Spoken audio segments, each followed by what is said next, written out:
కష్టాలు తెలుసుకున్నా ఈ రోజు ఎలా ఉన్నాయో రైతులు తిప్పలు పడతారు చూడారు ఈడ.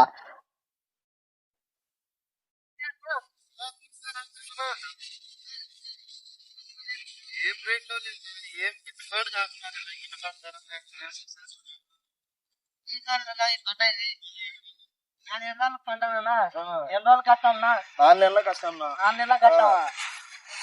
ఎన్ని అవుతాయి అనుకుంటున్నారు మీరు? ఏం నా ఎకరాకు ఒక 15 క్వింటాలు కూడా ఏ వస్తాయో నాకు తెలుసు. 15 క్వింటాలు కూడా రావు. పంట రాలే, ప్రభుత్వం చూసే రేటు పెట్టలే. కింటా వచ్చేసి 1400 అడుగుతున్నారు. మాకేం గిట్టుబాటు మాకు నీళ్ళ బస్సులు కూడా వెళ్ళవున్నా. ఏం చెప్పాలనుకుంటారు మీరు గవర్నమెంట్ బిజినెస్ మ్యాన్లకు ఆ విధంగా ఇది పాల ప్యాకెట్లకు ఇప్పుడు జనాలు కూడా పాలు ప్యాకెట్ 10 రూపాయలు అంటే 10 రూపాయలు పెట్టి ఉంటారు.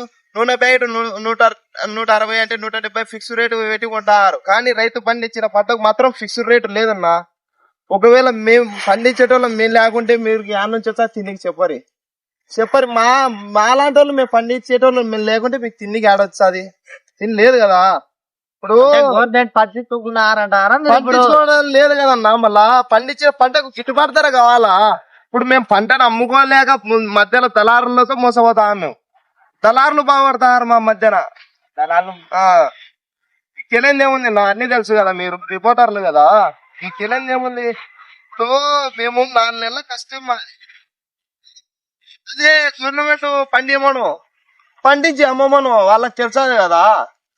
పండియమ్మను వ్యవస్థ ఉంది కదా, గవర్నమెంట్ వ్యవస్థ. రైతుకు ఆసరాగా ఎవరు లేరు, చెప్తున్నా కదా. రైతుకు ఆసరాగా ఎవరు లేరు. ఏ గవర్నమెంట్ వచ్చినా పట్టించుకోదు అంటున్నారా మీరు?